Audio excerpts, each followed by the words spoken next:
Long ago, a battle took place in Eden that divided its peoples between those who followed the system and those who followed an angel of the highest order named Shaitan. Shaitan rallied those whom the system deemed to be of low ranking, staging an uprising that was seen by many as an act of high treason. A number of influential angels joined this rebellion, such as Marchosius.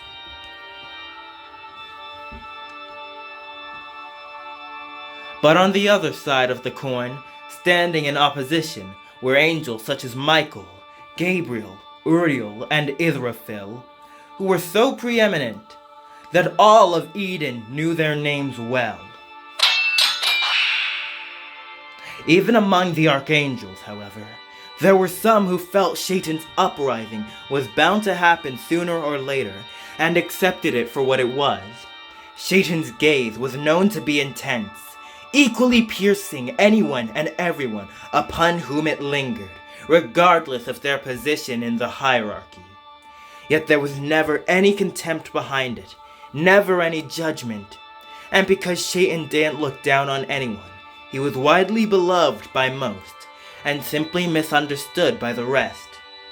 This is why so many low-ranking angels turned to him for a sympathetic ear, and why they, and he, were inspired to rebel once their grievances had been aired. At least, that's one school of thought on the matter. In truth, no one is quite certain exactly why Satan rose up.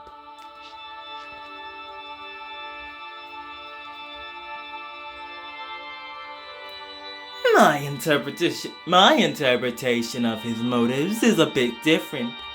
Either way, it seems our guest has finally come.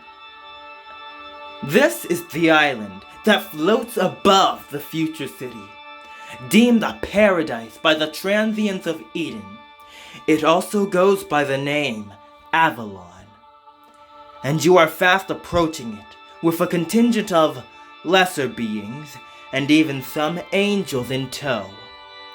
It truly does seem as though history is repeating itself. The similarities to the angel uprising of Eden are striking.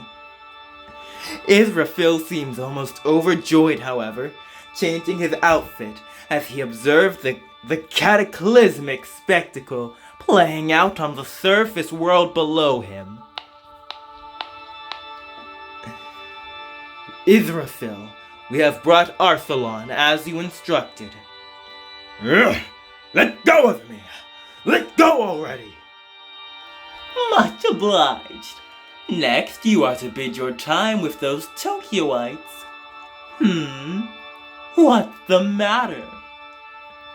Well, the situation on the surface has reached a boiling point. What will happen to us now? There's no need for such concern. Everything is proceeding according to the plan Michael and the others have envisioned. This attack from on high is targeting all representatives. This does include Michael himself, however, but nonetheless. The trophy will be arriving here shortly, and the attack cannot cause him any direct harm. Thus, with the orbital threat held at bay, we should have little difficulty taking care of things on the ground. Yes, with Michael at the helm, this land is poised to become the most secure safe zone in the world for us. And the trophy also brings with him the incarnation of that accursed angel of angels, Shaitan. Indeed, which means we can put a stop to the trophy and Solomon's successor in one fell swoop and claim victory in this game. It's an enticing prospect, don't you agree? Yes, of course. Thank you, Israfil. We shall endeavor to work even harder, ever harder, toward the realization of our goal. Pity. You don't even understand what it is we're celebrating. So, shall we play the trumpet call to signal the start of the show? Come, poor instruments, cry out as loud as you can.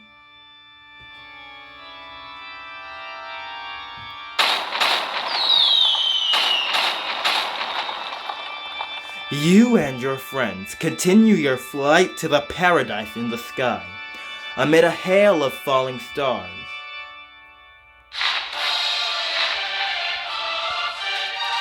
There! The fallen angel, the treasonous one, do only divine wrath. You will know our rage. All hands to war. Seize him! So it's Michael's soldiers now, huh? What did I do to deserve such hatred? Whatever it was, I can't back down now.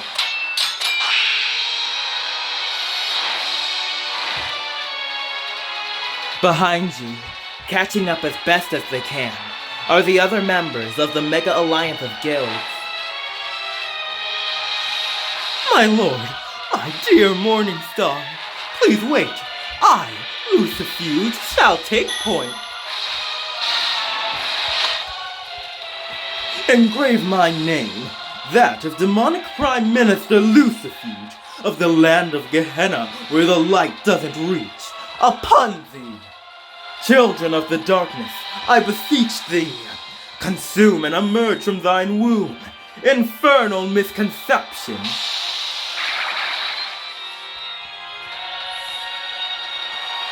Homunculi flow forth from Lucifuge's flask, meeting the front line of angels head on. It is an honor and a privilege to be counted among your ranks and stand with you in this grand ballet. I shall keep the front guard busy so that you may go on ahead unobstructed, my dear Lancelot. Thank you, Lucifuge. But why would you go this far? Why such devotion? You may never truly understand, but the long and short of it is, you have the same eyes as a certain someone I knew. Eyes that pierced my soul with their gaze, pierced all of our souls equally, and that equity was salvation for me and so many others.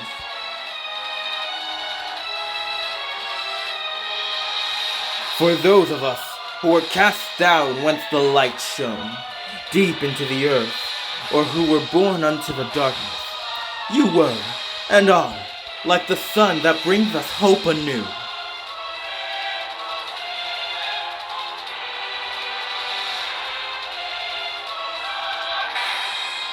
Well, if this is what you really want. But I screwed up, I think. I told Baal he ranked first. You truly don't believe in hierarchies. In this world, it is plain for all to see. The affirmation you gave Baal means a lot to him, but to those outside of that system, it means nothing. Myself included. To us from Gehenna, your light is precious, more precious than anyone but we could ever know. And you look at me with eyes every bit as bright as those I remember. It makes me feel nostalgic and happy. But I am prattling on, aren't I? Don't concern yourself too much with it. It's just a bit of sentimentality on my part. Yes, this may be just how it was for those in the lower classes who had nothing in particular to offer. The question is, how was it seen by those who were in positions that set them apart from the pack? You continue onward, your sacred artifact rending the gravity all around you as you pass through the sea of falling stars. Whoa! Incoming!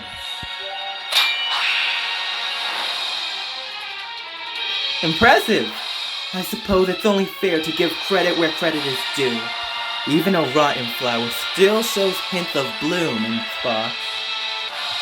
Michael seemingly was not expecting you to block his blink and you'll miss it offensive, and he pays you a wry, empty compliment to that effect. Michael, you need to step down. What you've done is unconscionable. There's no point in us fighting. So, you're still treating me the same as you would any old rabble-rouser off the street, are you?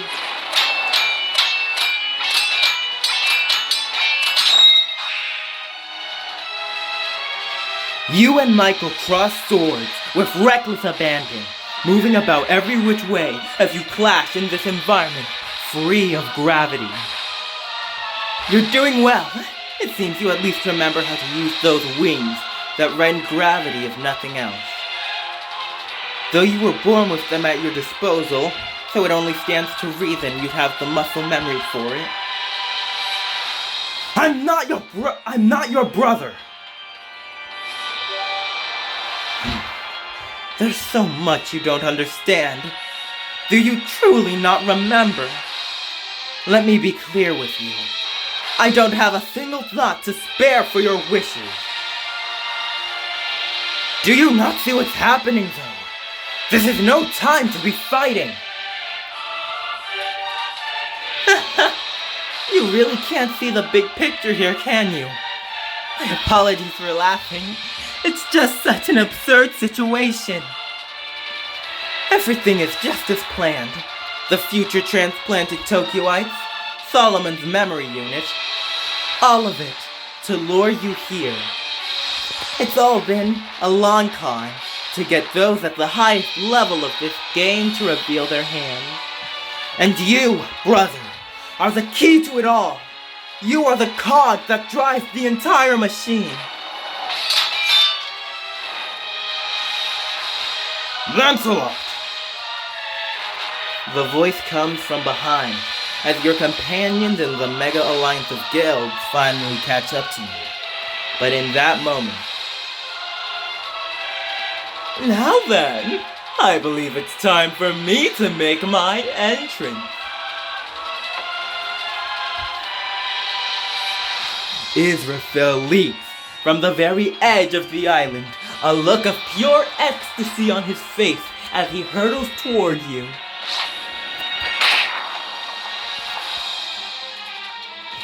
It pleases me to meet you on such a grand battlefield, Gabriel. Wait, Gabriel? Israfel. And Jacob too. Tell me, are you still shaken in both mind and body from that glimpse you caught of our future memories? I would be ever so appreciative if you'd refrain from disrupting the fight between Michael and that interloper, though. Certainly, I am on the edge of my rhetorical seat to see which of them will fall first, or rather, which will fall at all. The entire reason I've come, in fact, was merely so I could bear witness to this momentous bout.